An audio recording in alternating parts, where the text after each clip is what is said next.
what I wanted to do today, I wanted to do a podcast and talking about females and why it can be more challenging for a female to get in shape, and also the roadblocks about getting in shape.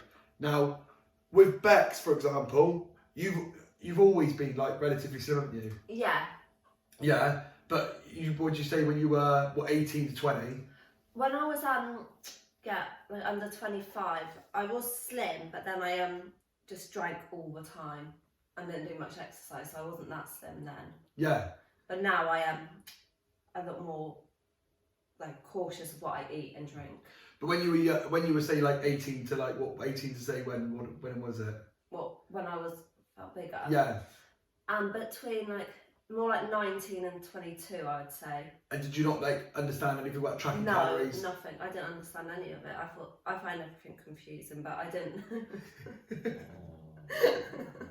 I literally had no understanding of like anything. I tried Juice Plus and all things like that, so I have no idea. By the way, we weren't going out when she was doing Juice Plus. I just want to add that bit because before we suddenly jump in, I was never a Juice Plus rep, all right? So I just want to get that out there straight away. We all go through different things, like we all learn different things. But why would you have done Juice Plus when you were younger? Because I work in a salon, and so two of us thought it'd be a really good idea. That was it, really. So I thought I'd try. I just felt I think because I was drinking like every weekend, and although I had Joey, I'd just take him out for his walks, and that was it. I wouldn't go on any extra walks or stuff. And we were going to the gym, but we'd only just run on the treadmill, like do 10 minutes on every cardio thing and then leave. So when you were between 18 and 22, you used to obviously had Joey, so you walked Joey, yeah, but you never tracked steps at all. No, I didn't even understand that you had to do a certain amount of steps. I didn't realise that was a thing. I didn't even know that then either. That's the thing. So I wouldn't even got like clients do that a set amount of steps either. No. It's only just got like people's only started tracking steps in the last so many years. So NEAT's only become like really popular now, whereas beforehand it was just going to the gym. Yeah. And then when you went to the gym, all you did was cardio. Yeah. Yeah. But then did you really even train that hard when you were like? No, we'd both give up after we'd do 10 minutes and then we'd swap around and do 10 minutes each. And then diet wise, would you say you understood what calorie tracking was, or did you get a certain amount of protein in, or? Oh, I definitely didn't get anything like the proteins in, but I had an idea of calories, but I didn't realise how many I was supposed to be on or anything like that. I thought just that the government guide, 2,000, that's fine. Yeah. And I'd never track it, I just add it up sort of thing and estimate everything. Yeah. So never really understood it. So then fast forward, like from 22 for another 5 years, yeah? Yeah. What suddenly was the tipping point for you actually taking it a bit more seriously? Because you were in shape before, obviously you came to my classes, yeah. You were in shape before, weren't you? That's the thing. Yeah, I've always stayed slim, but for me, I was always really slim when I was younger, a bit scrawny at school, but I didn't like... Did you get lunch money stolen or not? No. You didn't get bog flush, did you? No, because my dad used to make me sandwiches. You didn't get your sandwiches made, did you? No, it's alright, it's alright. Joey gets a bit angry. Joey gets angry when I take the piss. Yeah. No, so that probably didn't help as well, because Dad used to give me sandwiches, a chocolate bar, a Nutri-Grain bar. I used to take about 3 or 4 different bars in case I got hungry. But I didn't and I know it's not a bad thing, but I think I got in my jeans I was about size 10 to 12 and I hated it. No. And so I was like, I don't want to do this anymore. Yeah. And I like being a size 8 or something like that. For me, not saying that everyone has to be, I just feel better being slimmer. Yeah. And then, so you started coming to Fit Club, didn't you? Yeah, I did. So you started doing more HIIT training, didn't you? And yeah, stuff like that. Started doing that. I started with Lois to begin with. We did just 1 day a week, I think it was. Yeah. Your classes. Then I did 2 days, and then I've always done a little bit of running. I liked it, then I don't like it. I like it, then I don't like it.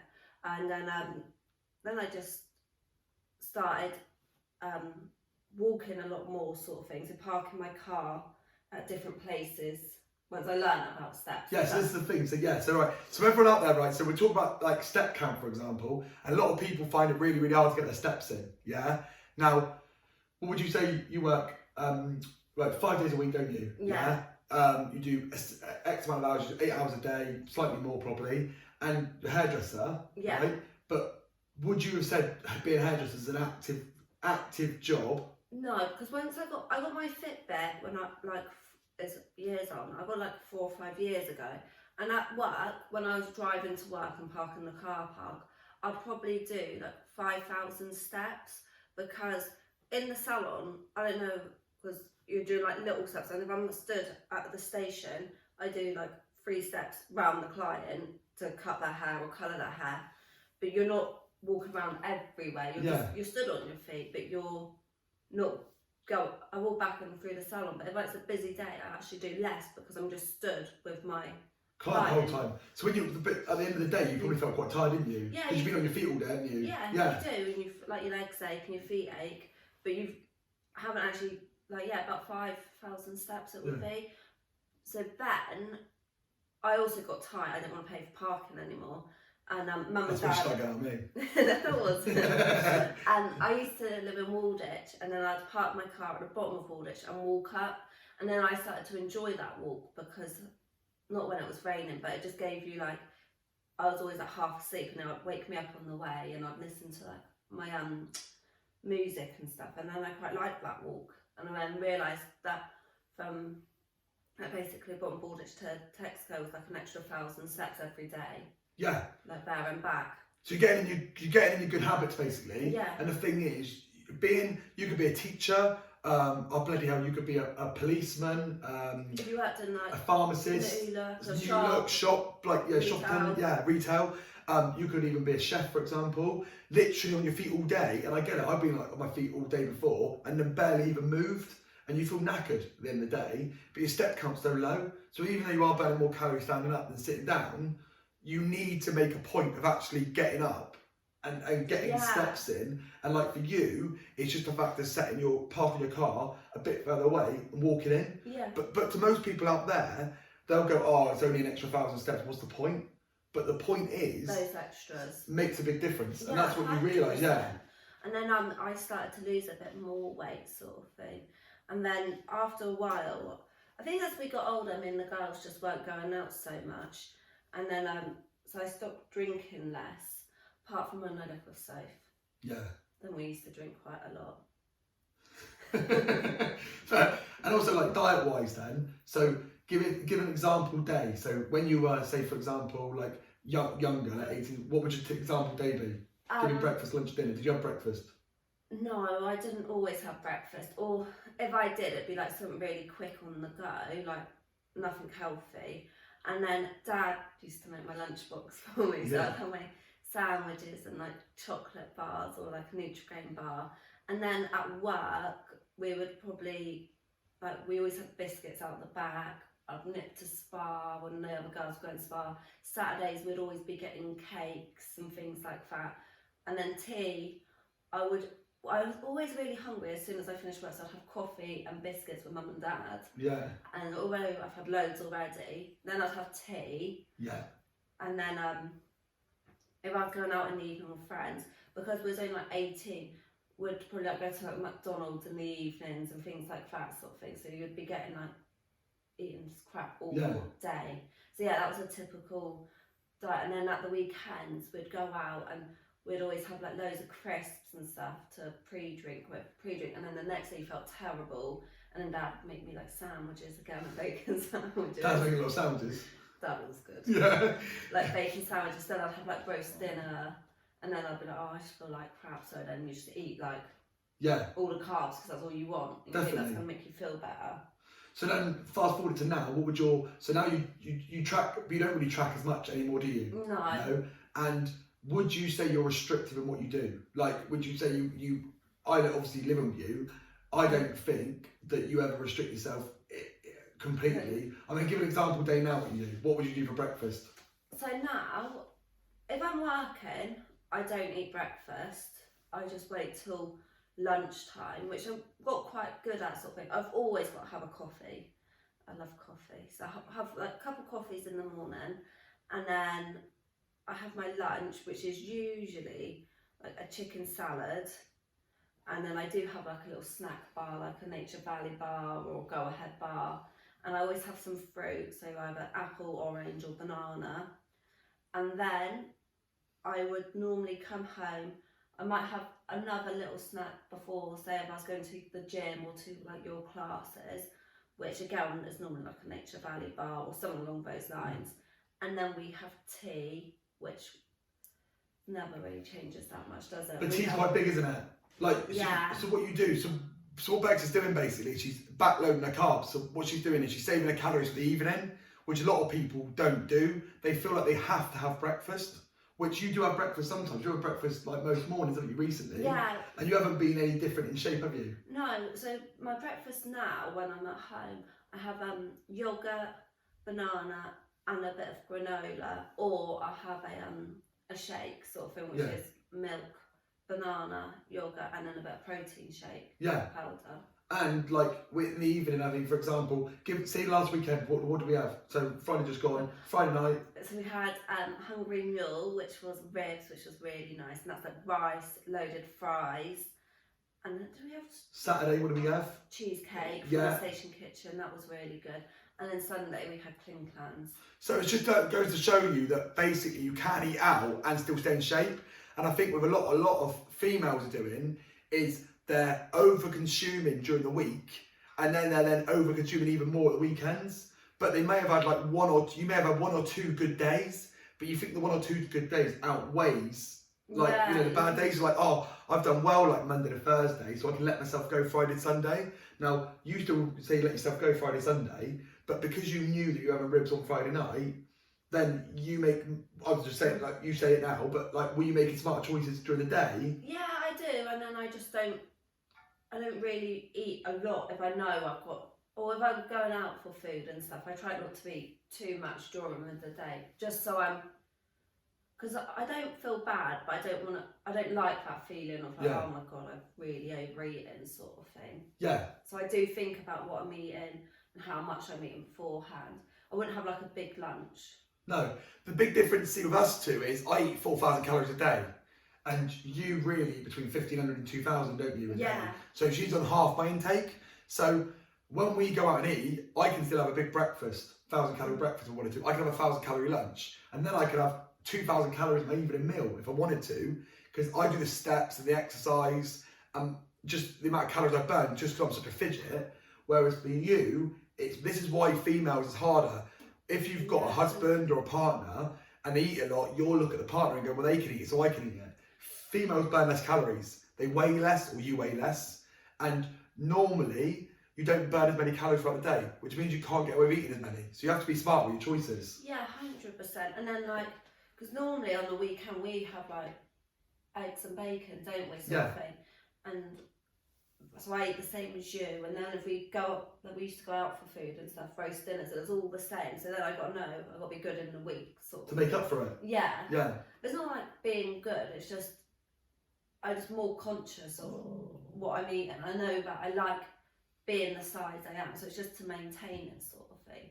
Because that's what really annoys me when everyone, but my clients say, oh, you're slim, and if I said, oh, I go to the gym or I eat really well, like, oh, you don't have to, but I was like, I do have to, because if I don't, I know that I do put on weight, like anybody would. That's what's annoying. That's the big thing is when someone gets in shape, it's always like, oh, it's easy for you, but actually that's what frustrates me as well, because I feel like I find it hard. I've got to keep myself in shape year in, year out all the time. But people go, oh, it's easy for you. But I don't think it's any easier. I actually think it's harder, because I would happily sit down on the sofa, put Netflix on and just eat shit. Yeah. You know, eat like chocolate bars and things like other people do. But then you've got those people that go, oh, it's easy for you. Well, no, it's not. It actually takes willpower to actually say, no, I'm not going to have that, because actually I know at the weekend I'm going to probably overeat. So I need to be a bit smarter. And you don't get a lot of calories in your day to eat. No, so you have to be ultra mindful of what you're eating, and every bit makes a big difference. But you have to go for long walks, you know. Say about your training now. So for example, you're training for 4 hours, you know, a bit of running, then fit club and lowest. But let's be honest, you didn't really do a lot, did you? Fit club levels. We more just talk. Yeah. So now go to the gym. Would you say you were ultra beast mode training, or would you say you go easy, medium, or you go absolute beast mode? I'll definitely go like medium to easy sort of thing, depending on what I'm doing sort of thing. So I go to the gym like 2 or 3 times a week, and then I still do fit club with like Soph. But yeah, I definitely go more medium, I think, now. Yeah. Depending on who I'm with sort of thing. Sometimes if there's a few of us at the gym like with libs and that, then we get like, you're talking, and then you're like, you realise you haven't done anything for a good 5 minutes or something, so you're like, oh, better do something now. Yeah. But yeah, definitely more medium, I would say. And how long wouldn't beast it. And how long do you spend on the cardio machines? About 3 minutes. See, yeah. So all your training is weight based, right? Yeah. So you're basically, what you're saying is you get more, like, you make sure you make a conscious effort to get your steps in, so you park further away to get your steps in. Yeah. So you make sure you hit your step goal. Do you have a step goal every day? Yeah, mine's 10. 10. So 10 minimum, like, yeah. But you usually hit over 10, don't you? Yeah, not easily over 10. But that's like my minimum mark. I'm still not really happy if it's just 10. Yeah. But I feel okay if it's 10. Yeah. And that's my argument here, is that people don't even hit 10, and they're like, oh, I don't know, I can't fit it in. And I've got people that work from office desks and they still manage to fit 10 in. And the fact is, you're not prioritising steps as an absolute priority in your day. You think that it's like a back burner kind of thing. It's, oh, I'll get them in when I can. You can't do that with steps. You need to factor in your day when you're going to get steps in. So you need to get a certain amount in the morning, a certain amount at lunch, and a certain amount after work. If you leave it till after work, you're never going to do them. No, and I find, especially for me, because I'm not like really, I do like exercise and I do like going to the gym and doing workouts, but because it's not my like, I don't love it, I don't like have to do it all the time. I think steps are really important. If I know I do lots of walking, I'm not the type of girl who's going to do leg day, chest day, arm day, and things that really push themselves that hard in the gym. I just like going in the gym and doing a workout, or doing like a HIIT workout and like working up a little bit, but I'm not going to push myself enough that the gym's all I need to help me get in shape. Like, I need to do the steps as well, but I actually quite like walking. Definitely. So it helps. But remember, when we talked about, what did we talk about recently? TDI? TDI is a car. TDEE, yeah. What is it? Total daily energy expenditure. Yeah, TDI is a car. Turbo diesel injection or something. But remember that the workouts, aren't they, don't burn as many calories as the steps. Exactly. So people think that steps aren't important. Steps are actually more important than anything else, in my thing. Yeah, because this is one of my things. Like, me and Lou, who I work with, we would go to the gym and we'd be like, oh, we've burnt, like, say, we wouldn't leave the gym till we burnt 300 calories. Yeah. But then I took Joey on like quite a short walk. He's only little, so he doesn't have big walks. And I haven't really done many steps, and was going Friday and Mondays. So all weekend and then all the rest of the week was crap. Yeah. And like, we thought like, I was like, oh, what? I don't understand why I'm not losing weight, sort of thing. And I was only doing these 2 workouts thinking I burnt 600 calories and that was enough for a whole week. Yeah. And I think a lot of people, a lot of like blokes and women are weekend warriors.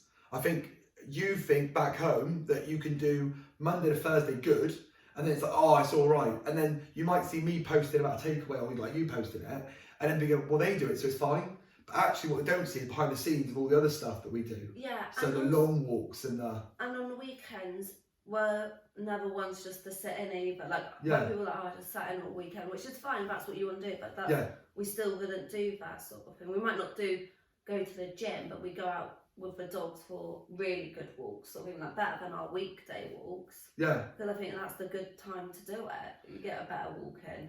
Well, we did Sunday, 10k run, came back for an hour, and then went for a walk down West Bay with the dogs, didn't we? So, so it's kind of like the amount of steps you get in, which then allows you to have the takeaway. So the argument is, if you want to have those treats in life, you need to do the work to do it. Like with anything, if you want to build a business, you've got to put the work in to do it. But if you're not willing to put the work in, then basically you need to eat a much stricter diet. And that's nothing wrong with that. It's just you can't have your cake and eat it. So if you want to have the cake, you do the steps, you do the workouts. If you don't like want to do steps and do the workouts, then don't have the cake. But don't then moan afterwards that you're out of shape, because the fact is, it's common sense. And that's what frustrates me a lot. And like, for example, with Beck, it's like people go, oh, it's easy for you because you just work out, you got all this time to work out, which I don't have any more time than anyone else. I've got less time than an average person. Just because I sit in the gym all day training people doesn't mean I've got free time to do dumbbell curls all day. I'm lucky with my job that I walk around a lot, so it steps in. But I'm just trying to show everyone that from a female perspective, that actually you have the same lunch most days, don't you? Yeah. Hitting your protein goal these days. Yeah. You have a similar breakfast most days, right? And your even meal is what changes. Yeah, because like daily diet is quite boring. But then, I don't know, for me I find it alright because I'm not, I love my food, I love going out for dinners and stuff, but I'm not that fussed, like, my lunch hasn't got to be really, really exciting. Some days I'm like, oh, I don't really fancy that. But I could have like a chicken wrap, but I try when I'm at work, but I try not to because I know I'm probably going to snack on other things. So I leave the wrap and just have the salad. Yeah. And things like that. But tea always changes because we could have, sometimes we have really healthy meals. Like yesterday we had turkey, steak, spice and broccoli, but then I'll do like a chicken pie one night, or a lasagna. Well, maybe not a lasagna. Or we have like, not lasagna, we're not going for that again. Yeah. Lasagna was like, where's the meat? It was just pasta sheets. But then we have like chickpea curry, but it's not just chickpea curry, we have a massive naan bread with that. Yeah. And that naan bread's like 300 calories to it. Yeah, exactly. Yeah. But It's not like a small meal. But what I'm saying is, for any of you females out there that are saying you're struggling losing weight, then like for Beck, it's the daily non-negotiables that get you in shape. And you're training, we train in the garage. And I don't train that hard, do I? You know, No. I'm not like screaming and shouting and like, you know, slapping the bars and causing a riot. But I train consistently. We talk the whole way through. And the same with you. We put music on, we talk the whole way through the session. But you're doing like a medium session 3 times a week. You do a couple of runs a week, yeah? You get a certain amount of steps in per week. And you don't even really track calories. I haven't tracked in ages actually. I think because, which is quite lazy. If I knew I had something coming up, I would definitely track. Yeah. Because you can easily, people say, oh, I know exactly what I'm having, but you go way off, I think. Yeah. But because my diet stays so similar, I have a rough idea. Yeah. But if I knew I had something coming up and I wanted to make sure I was like really looking good for it, I would definitely track again. And that's the point it comes down to, you know, if the waistline's not going down, if you're happy in your shape and you're happy being big, that's fine. It's not a problem at all. Yeah. We're not saying, I'm not saying, oh, everyone needs to be stick thin or slim, for example. What I'm saying is, if you're purely not happy with the way you look and how you feel, and your waistline isn't going down, then there's something you're doing wrong, and it's either you're not doing enough energy outputs, you're not doing enough steps and working out to a certain level, or your input's too high, you're eating too much food, and it's those 3 things. Yeah, it's not magic. It's not like a magic. I know, and not everyone wants to be like really slim, and I get that. Some like girls, I think, look better a little bit bigger, sort of thing. It's just for me personally. I'm not saying that makes me look better than them. I just prefer myself when I look in the mirror that I look slimmer. Definitely. And the thing is, it's about being happy in your own body shape. That's what it comes down to. I think as well, because I'm not very tall. I think I felt dumpy when I was bigger. Like a little dumpling. Vegetable dumpling. Yeah, so there you have it. So it just goes to show, this is one episode. We're going to do a couple of episodes like this during lockdown because, one, it's good to chat about, rather than me and Fionn talking all the time and talking about, oh, this is how you train, get a female's perspective of it. 100%. And do you think living with me, do I ever sorry, spit out. Do I ever go, you need to do steps, you need to track calories? No, this is my worst thing with my clients as well, that when I say, like they ask about my boyfriend and I say, oh, he's a personal trainer or anything like that, oh, I bet you're not allowed to do this, bet you're not allowed to do that. And I was like, it's me that's got to not buy the stuff because otherwise you eat all the shit. Yeah. And so that's like, I was like trying to explain that to them, sort of thing, like, I'm the one that tells us, no, we're not having that because you eat it. All the time. Anything that's in the cupboard, so I ask her not to buy stuff because otherwise I'd eat it. That's the thing. But yeah, sometimes like, you go out for a run and like, I'll just stay with Joey, won't I? Yeah. Or I'll go for like a little walk with Joey. But you don't say, no, you have to do it. Right? I hate that people think that. I think people think that I go on a Sunday, oh, we're going for a run. But I always say, I'm going for a run because I know it's good for my head. And then sometimes you'd be like, I don't really feel it today. Yeah. or the gym, etc. And like sometimes it's not to say that you have to do stuff. You want to do it for yourself. And it frustrates the hell out of me when people say, oh, you know, you eat out all the time, you know, and like, oh, how do you stay in shape? There must be a secret. There's no secret to it. There's no magic. It's just the bits behind. If you want the cake, I'm trying to think of a rhyme, but if you want the cake, you need to do steps. To make. Yeah, That was you gotta. wow. If you want to do the biscuits, you've got to do your beef briskets. There you go, everyone. Hope that helps everyone. So remember, this is a bit of podcast, so if you do miss it, we'll be out the podcast anyway for you. And if you do want to level up, get in great shape, look incredible, build your confidence, always get in touch. And as always, make sure you share this with your friends. Send us a comment if you liked it or not. I really appreciate that. It's great doing these. I do love them. I love chatting to people. So see you again soon for another episode.